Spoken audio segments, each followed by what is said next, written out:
The cabin air filter in 2017-2023 Chevy Malibu is located behind the glove box on the passenger side. It's crucial to change it regularly because it cleans incoming air, preventing dust, pollen, odors, and pollutants from circulating inside the car.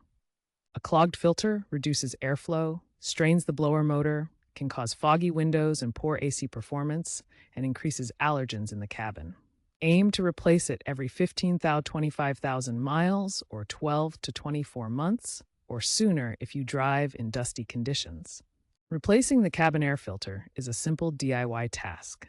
Start by opening the glove box and detaching any stops or tabs to allow it to fully lower. Behind the glove box, you'll see the filter housing, likely covered by a plastic panel.